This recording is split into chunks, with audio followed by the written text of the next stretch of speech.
Rebonjour les amis pour cette dernière vidéo de la journée qui pour moi est très importante aussi.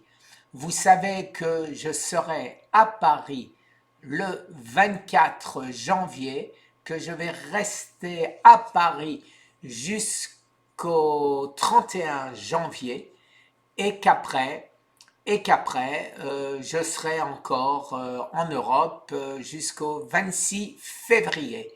Alors, ce dont j'ai l'espoir, c'est que le ministre de la Santé, que l'INCa en tienne compte et me donne mon rendez-vous entre le 24 et le 31 janvier. Alors, je vais vous rappeler exactement ce que j'ai fait. Je ne parle pas des vidéos, bien sûr, je parle simplement des écrits. Alors, j'ai eu une réponse le 8 septembre 2019. Cette réponse dit la chose suivante. Ça vient du chef du cabinet. Alors, Monsieur, Madame Agnès Buzyn, ministre des Solidarités et de la Santé, a bien reçu votre courrier du 25 juillet dernier relatif aux essais thérapeutiques conduits en France pour lutter contre le cancer. Le ministre en a pris connaissance avec la plus grande attention. Elle m'a chargé de transmettre votre correspondance au directeur général de la santé ainsi qu'au directeur général de l'Institut national du cancer pour un examen attentif de votre démarche. Voilà. Et c'est signé Marie Argouarche. Voilà. C'était une réponse à une lettre que j'ai envoyée le 25 juillet où j'écrivais au nom de notre association 1901, Survivre au cancer, et j'écrivais « Madame la ministre, je me présente, Guy Tenenbaum, représentant l'association Loi 1901. J'ai été diagnostiqué d'un cancer de la prostate phase 4 avec métastase dans les ganglions, glyzone 4+4.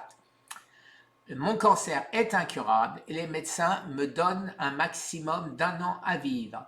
Je n'accepte pas ce diagnostic étant donné que j'ai cherché et trouvé des traitements à travers le monde qui manifestement fonctionnent puisque ma santé s'est grandement améliorée en 10 mois.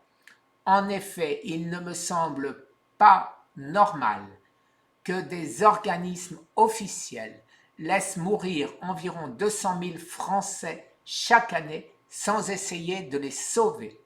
Les essais thérapeutiques que nous réclamons sont très simples à réaliser et ne coûtent pratiquement rien.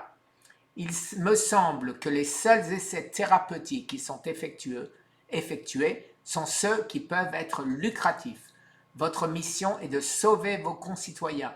Je vous demande de me contacter afin que je vous donne la liste des essais thérapeutiques que nous exigeons.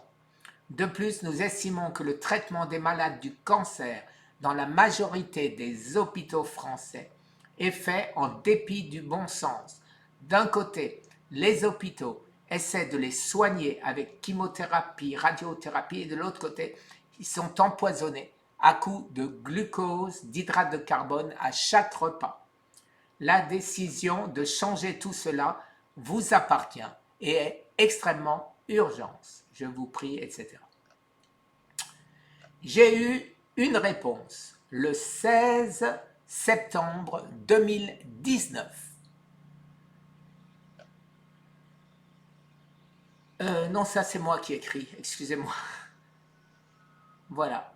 J'écris effectivement le 16 septembre, donc suite à votre courrier du 8 septembre, afin d'accélérer éventuellement les procédures que vous pouvez mettre en œuvre et sauver le plus rapidement possible des personnes mourantes chaque jour du cancer, je vous remercie de trouver en pièce jointe les résultats 20 mois après un cancer en phase terminale. Ces résultats qui prouvent le bien fondé du protocole privé et appliqué sont des analyses sanguines de l'hôpital de Miami et corroborées par le professeur Malouf du Centre universitaire de Strasbourg. Je vous remercie de prendre en considération le plus rapidement possible ma demande afin de sauver des vies et sauver énormément d'argent à la sécurité sociale, puisque les traitements que je prends sont tous des traitements en vente libre. Je vous remercie de l'attention que vous portez aux 200 000 Français qui meurent du cancer et sollicite, je n'ai pas marqué ça chaque année, et sollicite auprès de vos services un rendez-vous dans la période où je serai présent à Paris du 29 septembre au 4 octobre 2019. Je n'ai pas eu de rendez-vous à cette époque. Alors, maintenant, nous sommes... j'avais envoyé une autre lettre puisqu'il me demandait une lettre d'introduction pour notre futur rendez-vous. Et j'écris: comme beaucoup de cancéreux condamnés par la médecine institutionnelle, j'ai pris le chemin de travers, alors que mes oncologues, tant en France qu'aux États-Unis, me disaient de me préparer à la mort. Je suis en pleine forme, avec un PSA qui a chuté de 57 pour être quasiment indétectable à 0,2 2 ans plus tard. Pour informer et partager, j'ai créé avec l'appui de beaucoup une chaîne de YouTube qui totalise 3 675 vues à ce jour en 8 mois. Aujourd'hui, 4 100 000 à peu près. Nous sommes nombreux à tenter de nouvelles approches: jeûne, régime cétogène, oxygène hyperbare. Les témoignages de succès se multiplient et se publient sur Internet, mais il manque encore des études normées et définitives. Je suis en contact avec de nombreux scientifiques à travers le monde. Nous souhaiterions votre soutien financier pour une étude observationnelle. Il faut connaître ce que les malades prennent comme traitement réel en sus des traitements classiques et suivre leur devenir. Ceci évidemment en respectant la loi. C'est pour ça que je sollicite une entrevue avec vous entre le 24 janvier et 26 février 2020, période où je serai à Paris. Voilà. Après, salutations. Voilà les amis, donc vous avez pu entendre tout ce que... j'ai fait des vidéos à ce sujet, des fois un peu chaudes, un peu trop chaudes, mais j'espère bien avoir mon rendez-vous la dernière semaine plutôt, de janvier. On n'arrête pas d'appeler, on les harcèle. Je plaisante bien sûr. J'harcèle plutôt la secrétaire, la pauvre secrétaire qui nous répond et qui dit oui, j'ai déjà transmis. Mais on continuera, et je continuerai quand je serai à Paris aussi.